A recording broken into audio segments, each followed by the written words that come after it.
teachers. As you are aware, at LEAD we teach English as a skill.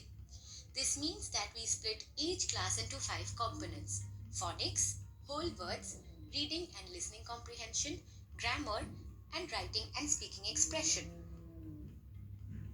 In this video, we will take you through the what, the why, and the how of phonics. Then, we will look at the approach adopted at LEAD towards phonics and end this video by answering some frequently asked questions about phonics. Let's understand first what phonics is. In simple words, phonics is a way of teaching students to read and write by correlating sounds with letters. The English language is made up of different sounds. There are 44 different sound patterns. We already know that there are 26 different letters, starting with the letter A and going up to the letter Z. Phonics is the study of linking or associating these sounds with the letters. Now that we know what phonics is, let us understand why we teach it. Knowing the sounds of letters in a word helps students read fluently and independently. Knowing different sounds will also help students spell words correctly. Next, we will look at how phonics is taught. At LEAD, phonics is taught from ELGA level 1 to level 13. Each unit within these levels focuses on certain aspects of the phonics progression. Units A and B focus on letter names and sound association. Here, students learn the sounds of each letter.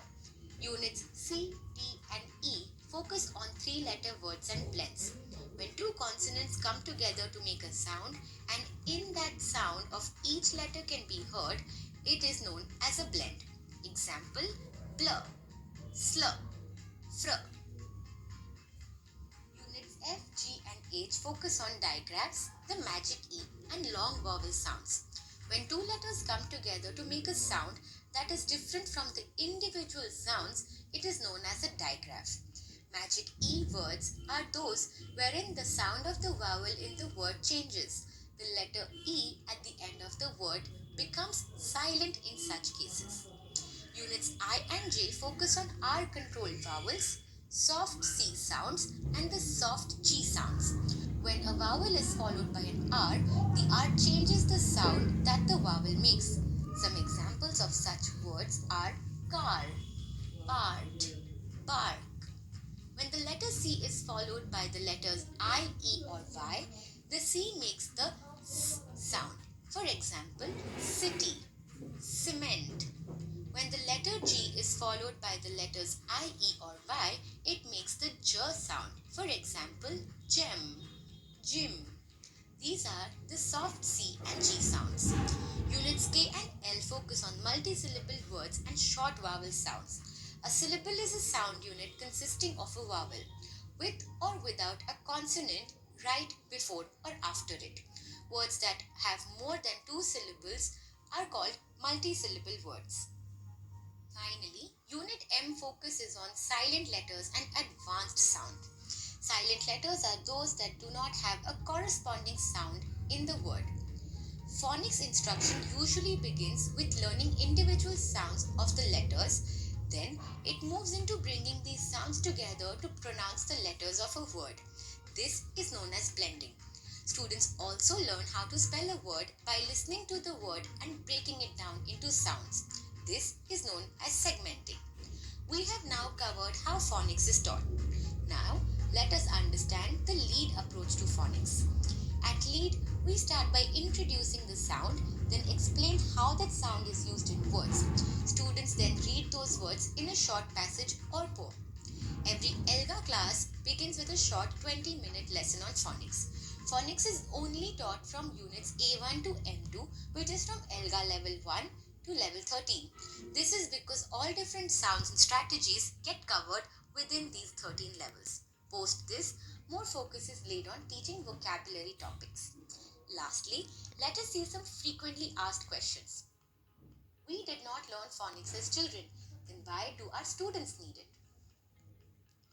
In the ever-growing world, teaching methods keep changing. By teaching phonics, we are teaching students a skill that will help them read and write by themselves. There is enough research to prove that students who are given phonics instructions can learn to read faster. Why can't we teach students the sound of the word while teaching vocabulary? It's a good practice to focus on the pronunciation of the word while teaching vocabulary. However, we should use vocabulary time to focus more on the meaning of the words and using them correctly in sentences. Once students learn the basic sounds of letters, they will also be able to read the word without teacher's support. Which phonics approach does lead follow?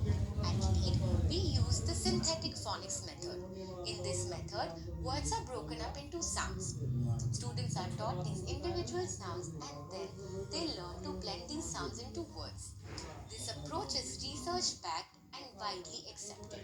As first time learners of the language, students find this easy to follow. And with that, we come to the end of this video. Like any other skill, phonics gets easier with practice. In our lesson plans, we ensure that students get enough time to practice and revise all the different sounds associated with letters. Hope you found this video useful. Happy teaching!